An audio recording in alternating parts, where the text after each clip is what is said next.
Have you seen the well-to-do up on Lenox Avenue, on that famous thoroughfare, with their noses in the air?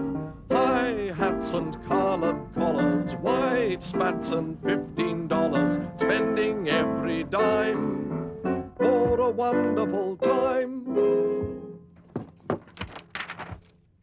If you're blue and you don't know where to go to, if you're blue and you don't know where, if you're blue and you don't know where to go to, yeah, this Irving Berlin fella seems to have come a bit of a cropper here, Jeeves. Sir? This new song of his, too many words, not enough notes. If you'll pardon me for saying so, sir, it seems to be a reasonably straightforward syncopated 5/4 time signature. If you were to accent the words if, where, and fashion, I think you'll find that the correct rhythmic pattern would emerge. If, where, and fashion. Right. If you're blue and you don't know where to go to, why don't you go where fashion sits? Putting on the Ritz. Well, more or less gets away with it, Jeeves. What about this? Spangled gowns upon a beauty of hand-me-downs, on clown and cutie, all misfits, putting on the Ritz. Well, just as well for him he chose the Ritz, Jeeves. Imagine the trouble he'd have got into if he decided to write about putting on the Regency. I mean, where do you suppose he'd find a rhyme for Regency, Jeeves? With due expediency, sir? With due expediency, putting on the Regency. It doesn't really work, does it, Jeeves? Very true, sir. I wonder if I might have a word, sir. What? All right, Jeeves, what is it? I received a letter from my Uncle Charlie this morning, sir. He's considering marriage and would like to know if I'm likely to be in England for the ceremony in September. Most unlikely, Jeeves. I have no intention of returning to Blighty in the foreseeable future, if at all, Jeeves. I mean, think of the advantages of this wonderful country, Jeeves. Very good, sir. Aunt Agatha doesn't live here. Roderick Spode doesn't live here. Madeline Bassett doesn't live here. Honoria Glossop doesn't live here. I mean, the list is endless. As you say, sir. Send your Uncle Charlie your felicitations and the customary fish slice, Jeeves. Very good, sir. In fact, send him one from me while you're at it. Thank you, sir. And will you be in to luncheon, sir? No, Jeeves. As soon as I've mastered this, I'm going to look at the Pumpkin Club. Very good, sir.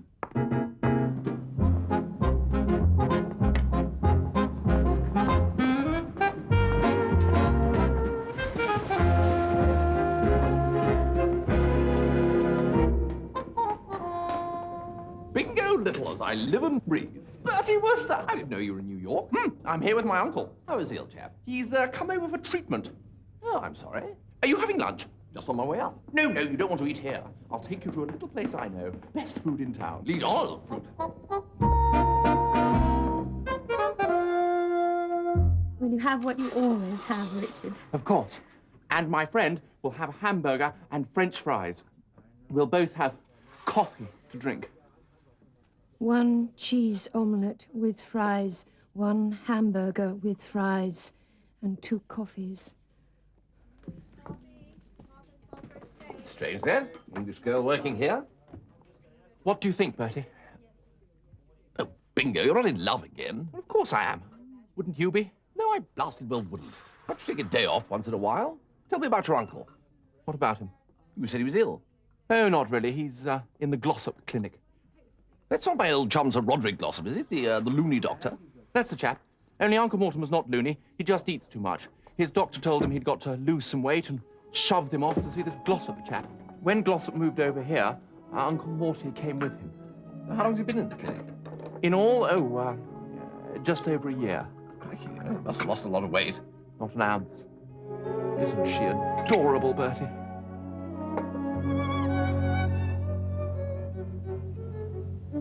Good morning, sir. A fine morning with some scattering of cirrocumulus and a light breeze from the southeast. You'll pardon me mentioning it, sir, but I discovered this article on our hat rack. I can only assume that a tradesman left it. Oh, geez, we're not going to have a difference of opinion about that hat, are we? I'm not yet in a position to say, sir. This is what is known among the fashionable elite as a 42nd Street skimmer, Jeeves. Gentlemen do not wear straw hats in the metropolis, sir. Jeeves, I am not going to discuss it any further. If you say so, sir. Mr. Little is here to see you, sir. Oh, Lord, we'll stand by for sharp squalls and gale-force winds from the direction of Art's Diner, Jeeves. Sir? Mr. Little is in love again, for the 53rd time on this occasion, with a waitress from Art's Diner and Grill, where every sandwich is a work of art. Mr. Little is certainly a warm-hearted gentleman, sir. Warm-hearted? He has to wear asbestos vests. Bertie, I want you to do a bit of diplomatic business with my uncle. He always disapproves of anyone I want to marry, and I need his approval. But, Bingo, every time you fall in love, something goes wrong and you're left in the lurch. Why not leave tackling your uncle until everything's fixed and settled? It is fixed and settled. She accepted me last night. I thought you only met a week ago. Why do you always... Bertie! What?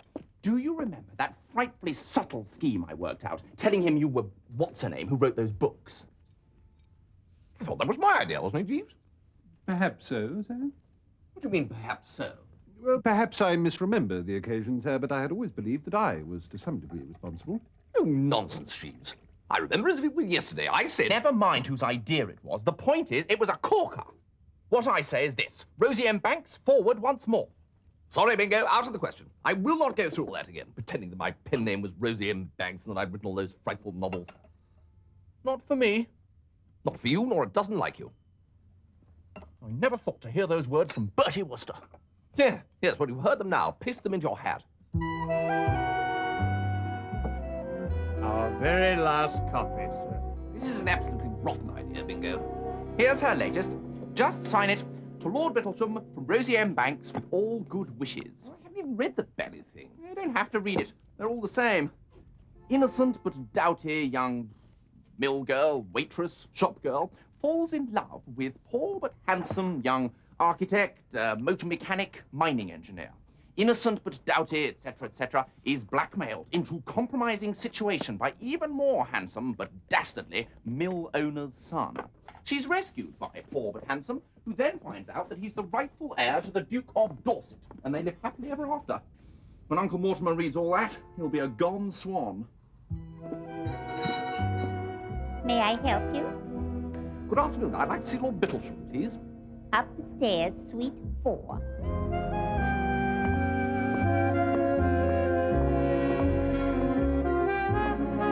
The intake must be constant and ensure you have a sweet course with each meal. At least 3 helpings at each sitting are essential. Yes? Oh, it's Bertie Wooster, isn't it? What ho, Sir Roderick? I'm here to see Lord Bittlesham. I didn't know you knew each other. Come in, come in. Bertie Wooster is here to see you, Mortimer. Good Lord, what a wonderful surprise. Well, heard you were laid up, you know. Why don't you stay and have lunch with us, Bertie, after you've finished here? Take the opportunity, Mr. Wooster, if you can. Sir Roderick has the most sublime chef. Oh, well, thanks. I'll see you later, Bertie. Mr. Wooster, I wish to congratulate you. I wish to thank you. You go from strength to strength. I have read All for Love. I have read Only a Factory Girl. I know Madcap Myrtle by heart, but this is your bravest and your best. It tears the heartstrings. Oh, well, I brought you one of those, as a matter of fact. Oh, thank you. Oh, inscribed. How kind. Mr. Wooster, I'm a better man for having read this book. Really, a better, sweeter, deeper man. Ah, my treatment. A harsh regime indeed, Mr. Wooster. A better man, you say? Yes, infinitely. I'm full of human charity and sweetness towards my fellow man. Including young Bingo? My nephew, Richard?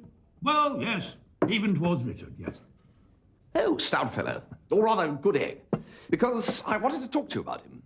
Didn't I tell you the chef was a master? He wants to get married. Well, I see no reason why he shouldn't. Oh, splendid. As long as it doesn't interfere with his cooking. No, Bingo does. Richard wants to get married. Well, I'm not altogether sure that I approve of that. Who is the lady? Well, as a matter of fact, she's a waitress. This is remarkable. This is most cheering. I had not given the boy credit for such tenacity of purpose. I recollect that when I first had the pleasure of making your acquaintance last year, Richard was desirous of marrying this waitress. Yes, it is good, isn't it? Of course, it's not exactly the same waitress. But still, it's a waitress. I did a lot of work with heavy drinkers for my PhD. One thing I found they all had in common was that as children, They'd be deprived of alcohol? My point exactly. That's the basis of his whole treatment. Mr. Bertram Wooster to see you, sir. What-ho? Bertie Wooster. Good Lord. Oh, what-ho, Honoria? Dear Mrs. Snap. We met outside. And this is Dr. Blair Eggleston.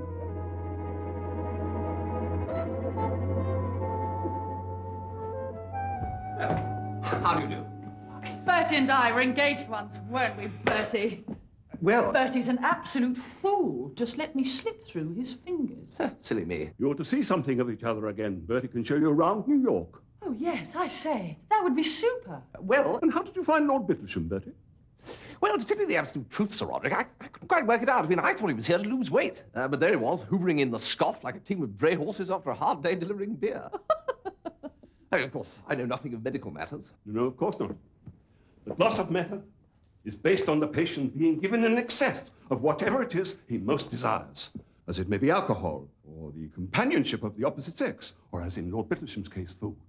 The patient will eventually revolt at the sheer immoderation of it and voluntarily deny himself.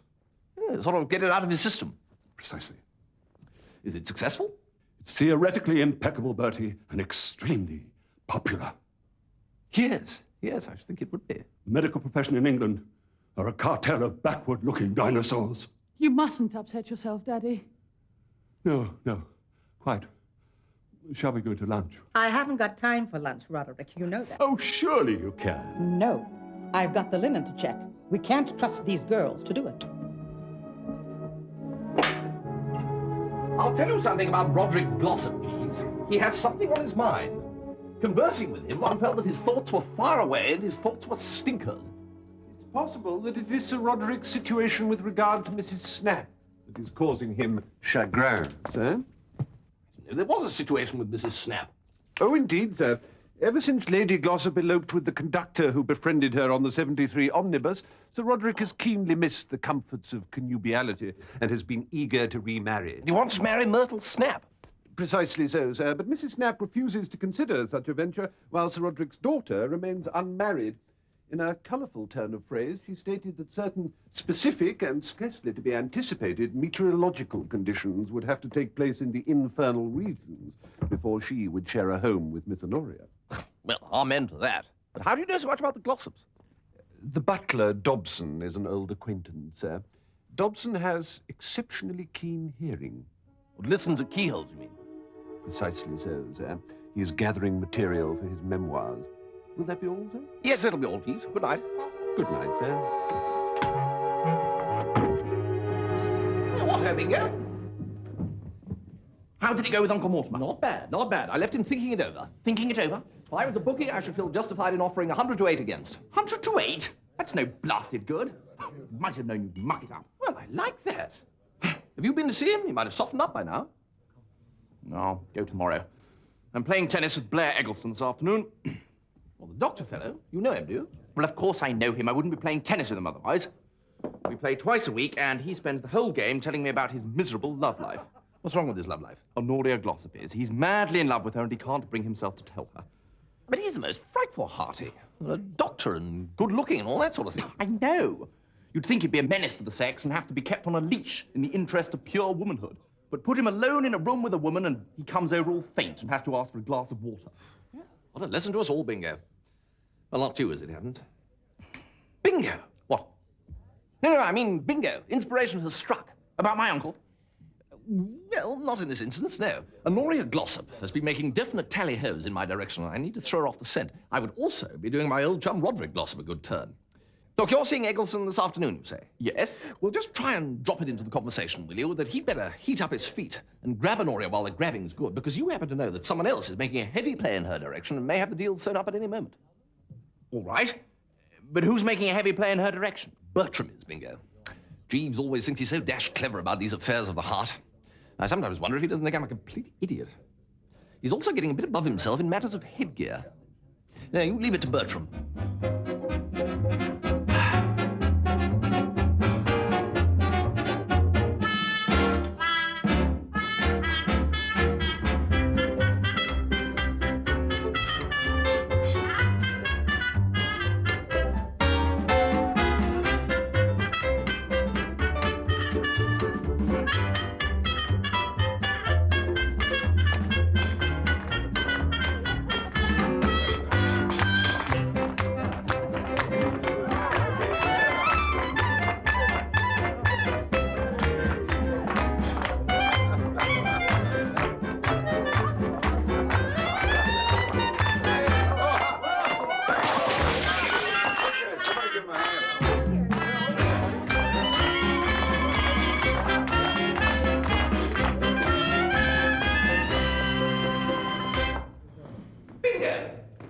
that Eggleston fellow lately?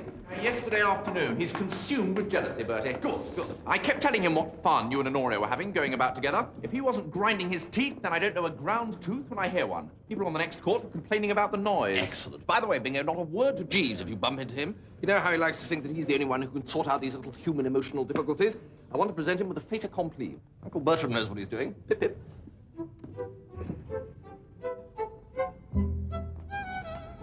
Bertie, I have something important to tell you. You on for tonight? Well, to tell you the truth, Bertie, Aha! Blair Eggleston.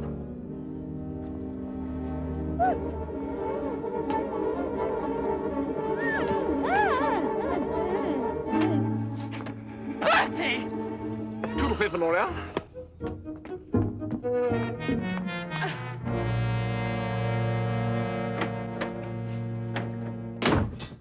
Jeeves? Good afternoon, sir. It is, Jeeves. It certainly is. Yes, let me entertain you a while with a story of a coup in the field of human relations, such as... No, answer then, will you, Jeeves? I'm not at home to anybody. Very good, sir. Mr. Wooster's residence? No, Miss Glossop. I really couldn't say, Miss Glossop. No, miss. Very good, miss. Indeed, miss. Well, congratulations, Miss Glossop. I hope you will be very happy. Goodbye. Miss Glossop, Jeeves? Indeed it was, sir. A most mysterious telephone call. Tell me what she said, Jeeves, then I shall reveal all.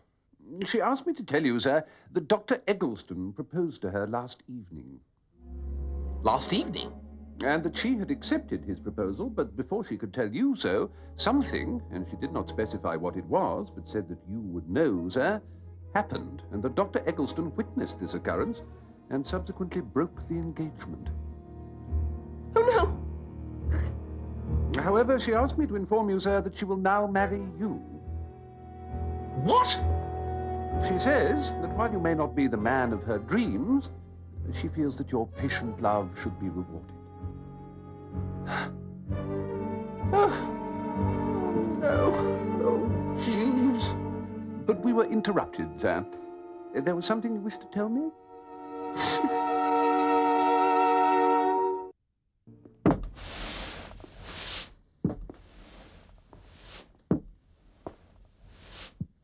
Could I do something for you, sir?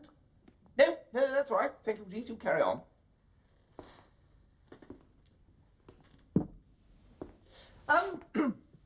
A problem has arisen in the life of a friend of mine, Jeeves, who shall be nameless, and I want, or rather, he wants, your advice. Certainly, sir. Well, now, I must begin by saying that this is one of those delicate problems where not only must my friend be nameless, but all the other personnel as well.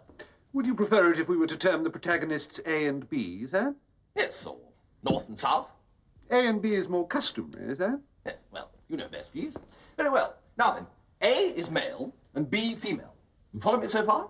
You have been lucidity itself, sir. Right. Well, owing to a, oh, what's that something of circumstances you hear people talking about? Cats come into it, if I remember rightly. Would concatenation be the word for which you are groping, sir? That's it. Owing to a concatenation of circumstances, B has got it into her nut that A is in love with her, but he isn't. Now then, until recently, B was engaged to... Should we call him C, sir? Yes, well, Caesar is as good a name as any, I suppose.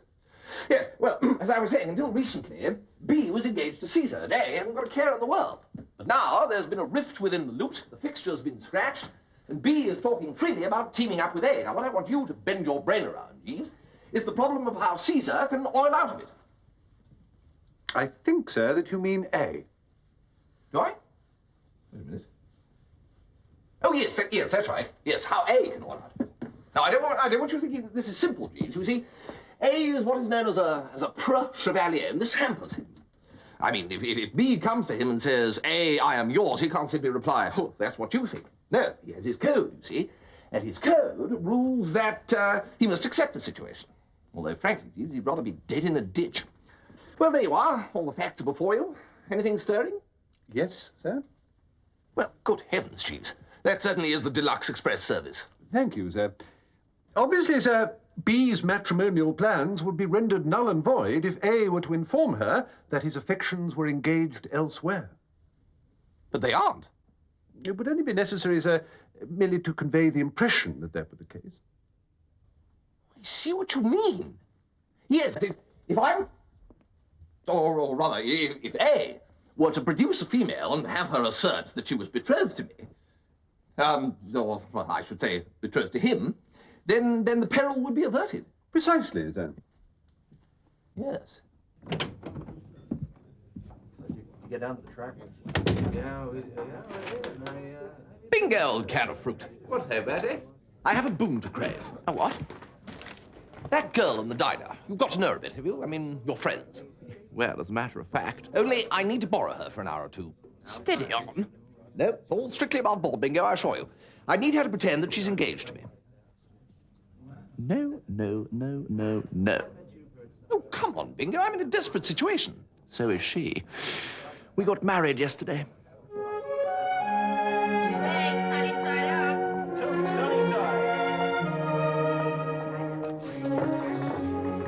As a matter of fact, we were going to ask you a favour. We were going to ask you to break the news to Lord Bittlesham. Well, I can't go there. Eggleston might be there. No, not since the breakup. We played tennis yesterday, and he said he was never going to see Honoria again. Well, I thought you got married yesterday. Well, yes, but after tennis. Anyway, Eggleston's rather keen to see you. I absolutely refuse to give him your address, though. Well, thank you, Bingo. Of course, Richard doesn't know how long he'll be able to resist if Eggleston keeps asking.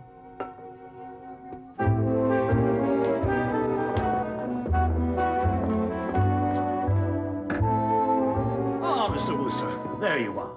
Now tell me, what can I do for you? Well, the fact is that I'm here more or less in the capacity of a jolly old ambassador at the moment, representing young Bingo, you know.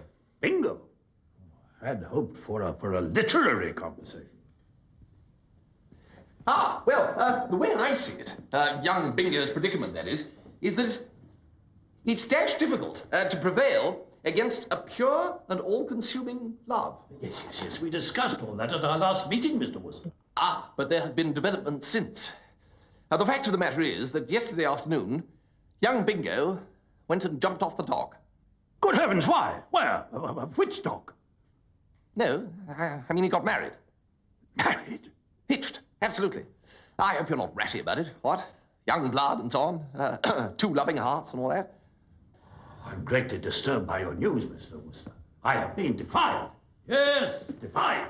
Yes, but who are you to pit yourself against the decrees of fate? This love of theirs was fated since time began. Mr. Wooster, you are as sagacious in life as you are in your books. Well, you know how it is. Well, Mr. Wooster, you have won me over. Bring the young people to see me. Who am I, as you say, to pit myself against the decrees of fate? Well, quite. Bertie, this is good news. Absolutely. Bingo's going to be thoroughly chuffed. Bingo. I was referring to your engagement to Honoria. Oh, rather. Might even make it a double wedding. Mrs. Snap has consented to be my wife. Well, congratulations and all that. Hello, boys. Having a good time? Dear boys, some of our drinkers, you know, showing great progress. Here's Honoria now. What ho, Bertie? What, Honoria? Just been to the dressmaker. A wedding dress party. Oh, right. Well, isn't that good? Lot of dashed nonsense, really. Still, got to get down to brass tacks about this, Bertie. Decide on a date. I'll come round for tea this afternoon and we'll get it settled. It was ghastly, Jeeves. Sent a shiver down my spine. She'd been buying a wedding dress. Very disturbing, sir. Well, it was the way she said it, just cold-bloodedly. Ladies are often almost willfully unaware of our rather more sensitive nature in these matters, sir. Well, exactly. I mean, there might have been children present. It seems unlikely, sir. Or people of a nervous disposition. And it wasn't just the dress, Jeeves. There was also wild talk about setting a date. You know how people say that your past life flashes in front of your eyes? Yes, sir. No, it's absolutely true. It happens. Yes, I found myself remembering the drones outing to Henley when Barmy got his foot caught in that cake stand. And the time when Tuppy Glossop ran out of money in the bar of the Ritz and had to raffle his trousers in order to buy another bottle of Bollinger. Happy days indeed, sir. A thought has occurred to me, sir, in reference to your need to find a young lady to pose as your fiancée. Yes, Jeeves? A theatrical agent, sir, might well be in a position to find a resting artiste who will be only too willing to take part in such an innocent deception for a moderate fee. Jeeves, that is brilliant. Why didn't I think of that? I couldn't say, sir.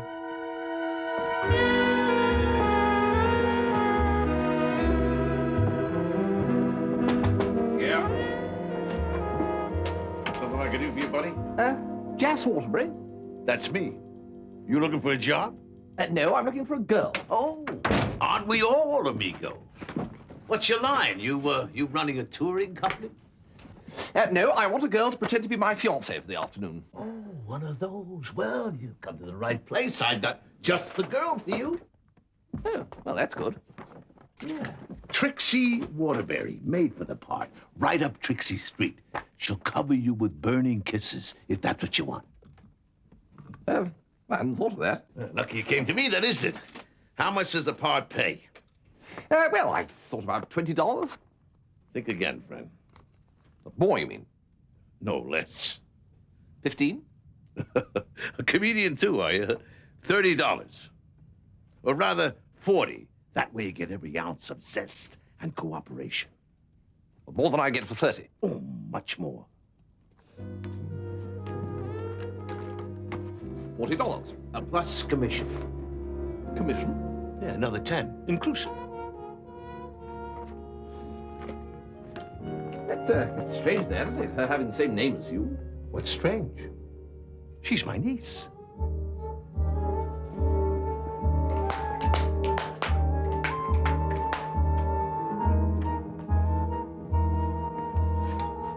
Will smoked salmon sandwiches and tea cakes be in order, sir? Doesn't matter, Jeeves. Could be pig's trotters and turtle soup as far as Honoria is concerned. She's not going to get as far as the comestibles. That'll be Trixie now.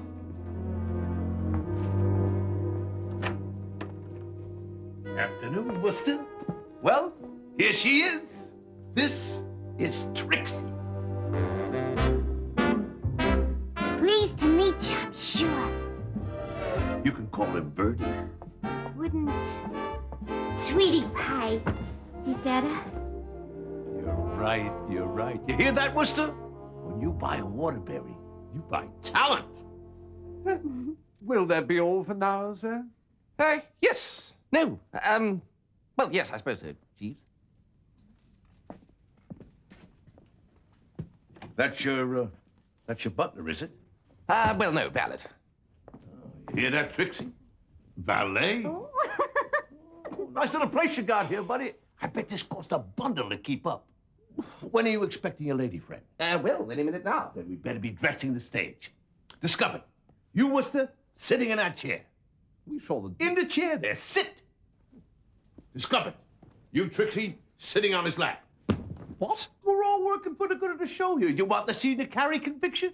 Well, then you need a sight gag. Oh, this is nice. This is it. Curtain going up. Passionate embrace, Trixie. Good luck, folks. I love you, Sweetie Pie. Do you love me, Sweetie Pie?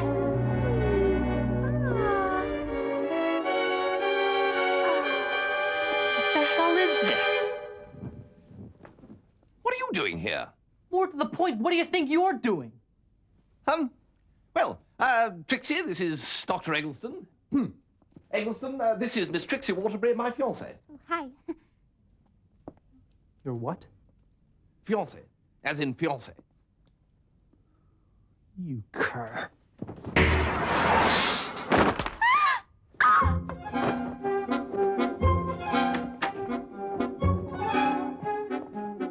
Did you call, sir? Cut yourself shaving, Bertie. Very funny.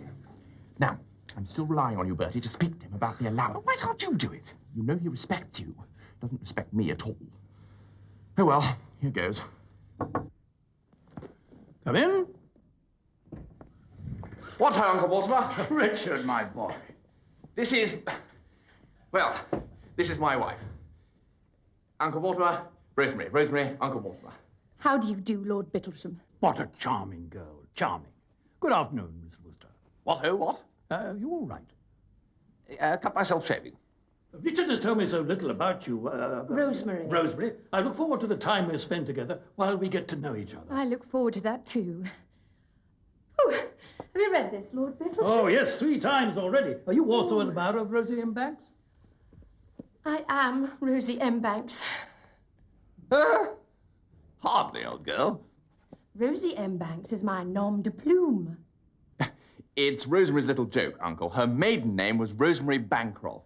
And the name I use for my novels is Rosie M. Banks. I should be very careful what you say, young lady. The real Rosie M. Banks is in this room. Well, I know she is. It's quite all right, Lord Bittlesham. Indeed, that book is inscribed by her, him. Him? Who wrote this? She did, he did. Whoever wrote it had no right to do so. Come on, Rosie. Joke over. This is no joke, Richard. If someone's been forging my name... But you're a waitress. Only whilst I was gathering material for my new book. This is an outrage, and in the worst possible taste, Mr. Wooster. I'm sorry that the woman my nephew has chosen to marry should be so lost to ordinary common decency as to attempt to perpetrate such a deception. How dare you? Wait a minute. If you're Rosie M. Banks, why didn't you tell me? I was going to, but I was so touched by the fact that you seemed to love me for myself that I put it off until we got back to London. And now I have to put up with this fat relative of yours abusing me. How dare you, madam? That man so bravely standing there deserves an immediate apology. What man?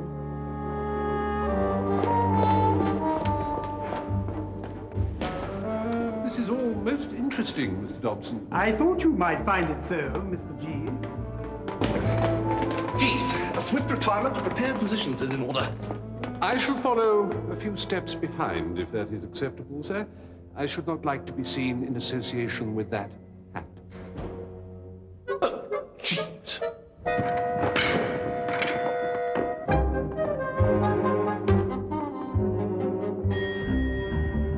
There's a gentleman waiting to see you, Mr. Wooster. Oh? Mr. Waterbury.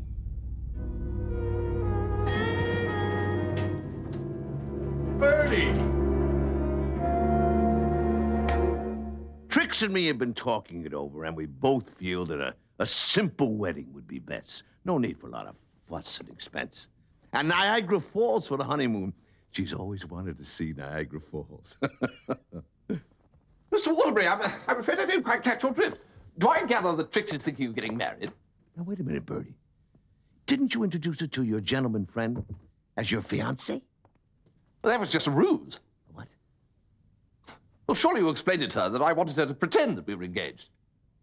What did I do that for? $50. I don't remember any $50. All I remember is the love light in your eyes when you first saw her. I remember it as if it was only yesterday. Her snuggled up there in your lap, pouring forth words of love. You're talking through your hat, Jazz Waterbury. You've got your facts wrong. Wrong? I will trouble you to break it to Miss Waterbury that the wedding bells will not ring out. You don't want to marry Trixie? I would marry her with a 10-foot pole. Oh, God. This is really terrible. What am I going to say to that poor girl? You want to break the engagement after you've announced it in front of witnesses and all? Oh, the shame of it. But there wasn't any blasted engagement. Oh, I really hate these breach of promise cases. Hate them. As if mere money could ever make life anything but a dreary desert for her after losing you. But $15,000 may help. Now, look here, Mr. Waterbury. Or maybe 20 would be fairer. There's a despair and desolation to be taken into account. Despair and poppycock. You're a hard man, Bertie. I'll come and see you tomorrow and get your decision. And if you still don't feel like writing that check, I'll ask a pal of mine to do what he can to persuade you. He's an all-in wrestler by the name of Porky Chop. Well, he's retired now because he broke a fella's spine, but he's still in great shape. Oh, you should see him crack Brazil nuts with his fingers. Oh, he'll do anything for me. Good night, Mr. Wooster. Good night.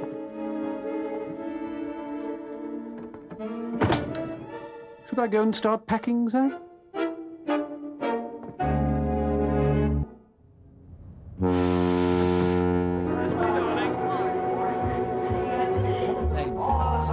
Mr. and Mrs. Peter Bradley. Anyone in pursuit, Jeeves? Not as far as I can see, sir.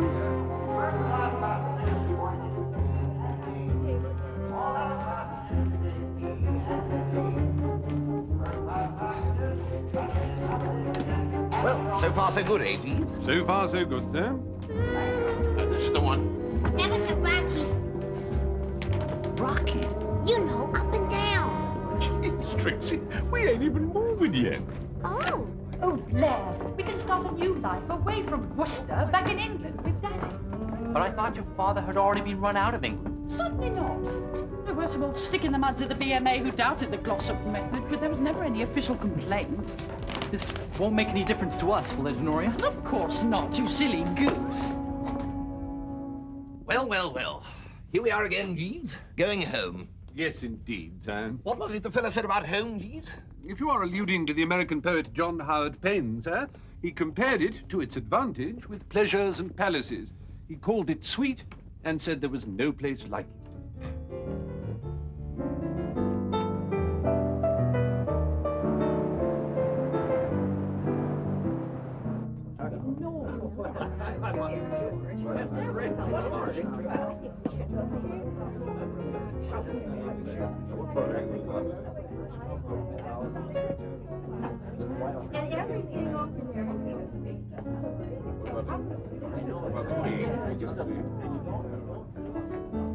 What are you drinking, Bertie? Oh, thank you, Bingo. Dry martini. How did you know who I was? That beard wouldn't convince a whelk. Rosie's going to London to consult her lawyers about suing you. What? What for? Impersonating a sane person. My uncle's on board, too. He's going to be a witness. Well, why didn't you just tell them the truth? What? And tell her that we worked the Rosie M. Bank squeeze to try and get me married to someone else. She said one of the things that first attracted her to me was the fact that I'd never been in love before. You didn't tell her that? Yes, I did. Great Scott. Anyway, they're both rather anxious to have a word with you. Oh, my hat. They didn't know I'm on board, did they? Not yet. Ah, here's Rosie.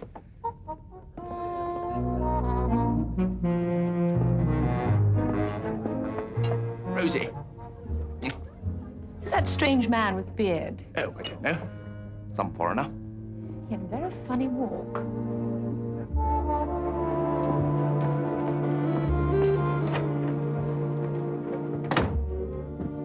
Lord Bittlesham's on board, Jeeves. Yes, sir. I encountered his lordship late this afternoon. And Bingo says that Mrs. Bingo is going to sue me. His lordship intimated that such was the intention, sir. Well, what am I going to do, Jeeves? I can't go into court.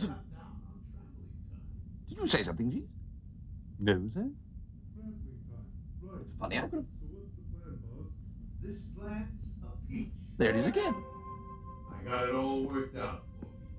Is this a torn ligament job or a bone breaker? I got it all worked out. We wait until everything's quiet, then we strike. Strike, sure. It's the people next door, Jeeves. Seems to know that voice. We gotta do the plan my way. That way we don't have no trouble from anyone. No trouble. Right. Did you find out where he is? I was just discussing it with Porky. He's in the next cabin, number 16. Next door. They're talking about me, Jeeves. Surely not, sir. It's gotta be a pushover. Me and Porky are going to go there tonight and have a little word. They're going to...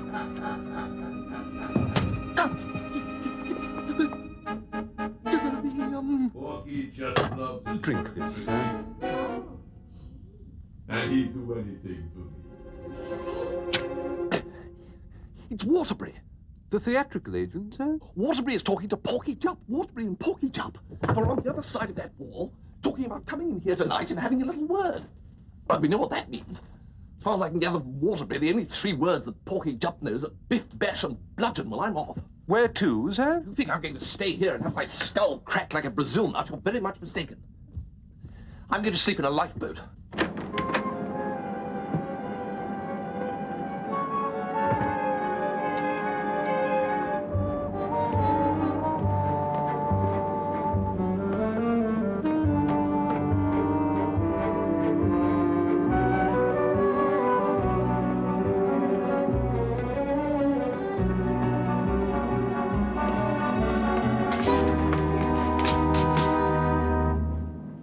I don't know you. Bertie. Glossop, what are you doing here? She's after me, Bertie. I just found out she's on board. Who is? Myrtle is. Myrtle Snap. I thought you were going to marry her. Come with me to my cabin, Bertie, and I'll explain.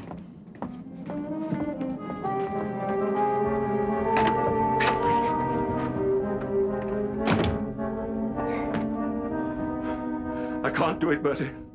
You seemed all lovey-dovey. That was before. As soon as we announced our marriage, she changed. It was only yesterday morning. I know, Bertie. And yesterday afternoon, she showed her hand. She went out and bought me a dozen pairs of Argyle socks. But those tartan jobs? Rather doggy. Well, perhaps so, but not with my striped trousers. Huh. Well, couldn't you just not wear them? Well, I could have, Bertie. But Myrtle becomes so bitter and resentful. She also announced that in future, coffee will be served with dinner instead of wine. Oh, I say. I realized she'd become a tyrant, Bertie. I suddenly had a vision of our life together, stretching away across the years, with me prancing about in tartan socks with caffeine poisoning. Not a pretty picture. But she's followed me, Bertie. I saw her earlier going into cabin 27 on the corner. Roderick! What? No, I'm sorry, but I've had an idea. For reasons I'm not going to go into now, I too am being pursued. Why don't you and I swap cabins? Brilliant, Bertie.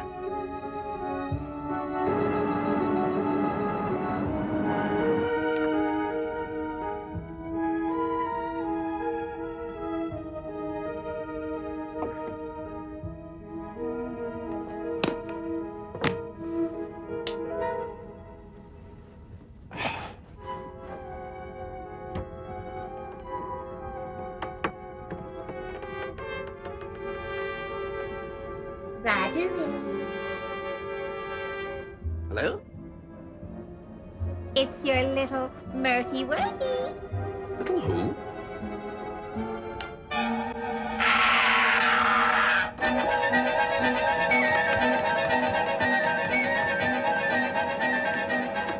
I think you'll find that you have all you require for the morning, sir. Yes, thank you, Jeeves. I'll bid you good night then, sir. Good night. Good night, sir.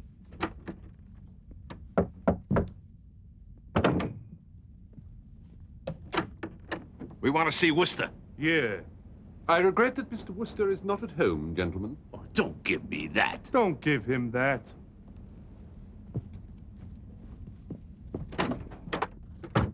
Who are you? Well, who the hell are you? Where's Wooster? Where's Wooster? I'm afraid I'm not at liberty to divulge that information. Oh, no? Porky? You ask him. You mean really ask him? Sure. But no blood? No blood, sure. Now, gentlemen, I'm sure we can settle this matter amicably. Sure we can. Very well, very well. Mr. Wooster... No, Jeeves. ...is in cabin 27, the cabin on the corner. I'm sorry, Sir Roderick. Come on, Porky.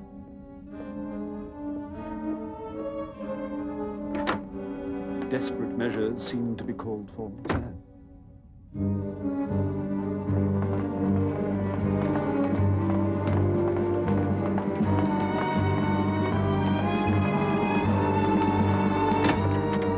Okay, Wooster, this is it. James Waterbury. After 15 years. Myrtle! You no good tonight.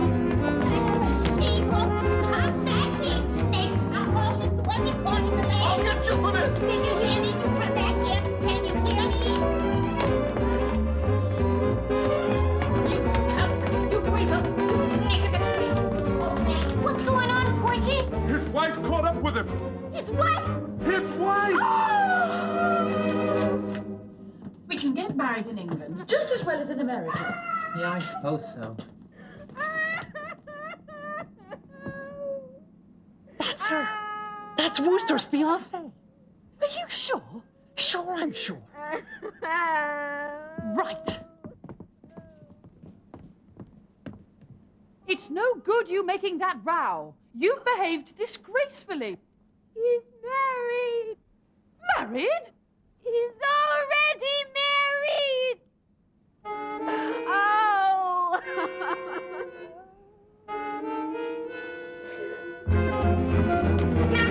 You won't get away from me again, Waterbury.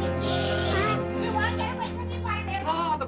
marriage, eh, Jeeves? Quite so, sir. But how did you find out that he was still married to Myrtle Snap? From Mr. Dobson, the butler, sir. She had been searching for him for some considerable time, since he ran off with Trixie. He was actually going to make me commit bigamy. And wear Argyle socks? Ah, Jeeves. Wooster! Ah, yes, Lord Bittleton. I wanted a word, as a matter of fact. And I want much more than just a word with you, sir. There he is! I want a word with you. Yes, it was all a mix-up. You deliberately went out of your way to deceive me. No. You've brought my reputation into disrepute. Surely not. Bertie! I want a word with you, Bertie. A word? You're to make an honest woman of poor little Trixie. Oh, yes.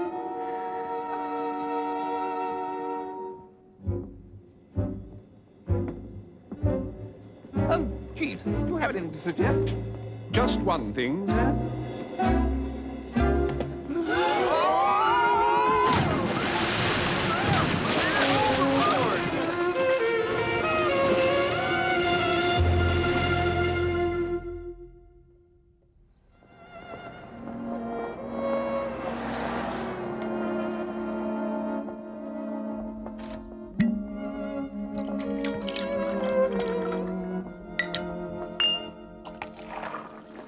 Easy on the soda, Jeeves. Very good, sir.